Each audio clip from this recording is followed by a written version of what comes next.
شروع کیا ہے، اپنے پنجے سے ان کے بالوں کو نوچ رہا ہے، یہ بلخ رہی ہے، بلبلا رہی ہے۔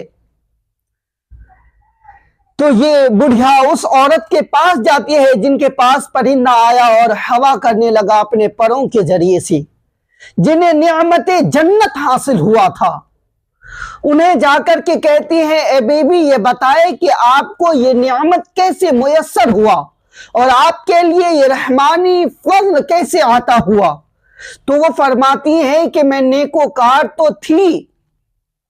مگر ان کے ساتھ ساتھ اپنے شوہر کی فرما بردار تھی، اور جب میں اس دنیا سے رخصت ہو کر کے اس دنیا میں آئی تو اس وقت میرا شوہر مجھ سے راضی تھا،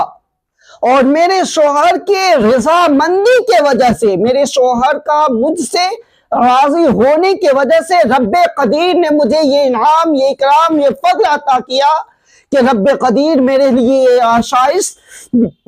اور یہ خوشنما، خوشگوار سما بنایا ہے اس قبر کو۔ برادران ملت اسلامیہ، وہ بڑھیا حیرت زدہ ہوتی ہے اور پھر جاتی ہے اس عورت کے پاس جس عورت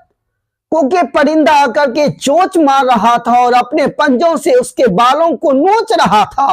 ان کے چہرے پہ اپنے پنجوں کا چھاپ چھوڑ رہا تھا۔ ان کے پاس آئے اور آ کر کے کہتی ہے کہ اے خاتون یہ بتائے کہ تیرا کیا حال تھا، تیرے اوپر یہ سزا کیوں؟ تو وہ عورت ان سے کہتی ہے کہ خاتون حالانکہ میرے نامہ اعمال برے نہیں تھے، میں اپنے رب کا پابند گزار تھی، رب کے ہدایت کا پاسداں تھی، اور ہمیشہ اپنے رب کی مرضی کا کیا کرنے کی کوشش کیا کرتی تھی،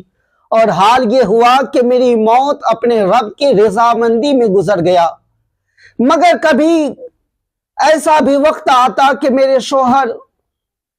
مجھ سے کچھ کہتا اور میں اسے سن نہ پاتی، یا سن کر کے میں اسے انٹھا دیتی، اور حال یہ ہوا کہ میرے موت کا قریب آیا اور میرا شوہر اس وقت مجھ سے ناراض تھا، تو رب قدیر اپنی فرما برداری اور اپنی اطاعت گزاری کے صدقے یہ جنت نما باغ مجھے عطا کیا ہے، اور اپنے شوہر کے نافرمان بیوی ہونے کی وجہ سے مجھے یہ عذاب قبر عطا کیا ہے کہ جب تک میرا شوہر مجھ سے ناراض رہے گا یہ عذاب مجھ پر نازل ہوتی رہے گی۔ برادران ملت اسلامیہ، یوں ہی گفتگو کرتی رہی۔